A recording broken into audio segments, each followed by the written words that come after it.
Hello, Timmy Nafso here, Executive Vice President and co-founder of FortisPay. We are speaking to hotel owners about lawsuits that are occurring around resort fees.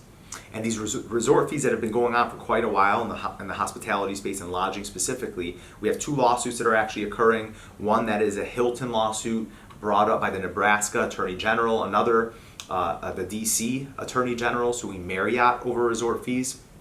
And what's interesting for hotel owners, right, is we really have to pay attention to what's happening here. It seems as though if this is starting, right, Nebraska, D.C., other states are going to start to follow suit. You may start to see this increase, right? Their argument that's occurring is kind of what is a resort fee, what isn't a resort fee, and how is it that from a transparency perspective, the general public views a room rate, right? So when somebody says, well, hey, the room rate is $99, and then you get there and there's another $9 or another $12, there are a few benefits to the hotel that we're aware of, right? Benefit number one, possibly avoiding occupancy taxes, possibly avoiding paying particular franchise fees because you're only paying on room rate.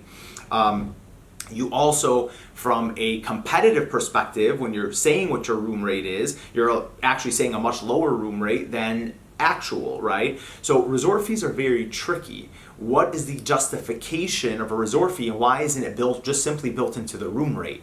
So what the officials and government are basically saying is this should be part of your room rate, or if you want to charge it, you have to disclose it and not hide it, right? So because even from a competitive perspective, if you have two properties, one of them that really is more of a resort is advertising the same rate as a hotel that doesn't have resort fees, the hotel without the resort fees is at a competitive disadvantage.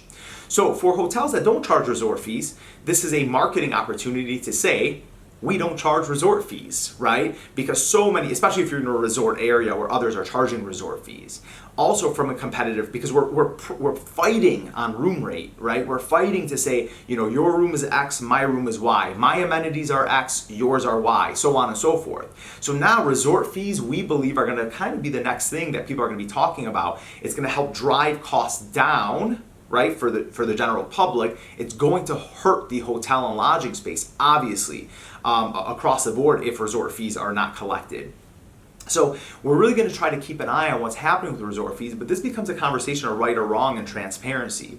And in a transparent model, right, in a transparent model, which the consumer wants, right, there is winning that occurs in the long run, especially a marathon like the lodging space. So for you hotel owners that are out there, try to pay attention to what's happening from a resort fee perspective. And if you're not charging a resort fee, start to brag about the idea that you're not charging a resort fee, especially if your largest competitors are charging a resort fee. So please comment below. Would love to get your ideas. Subscribe if you find this valuable, and thanks for listening.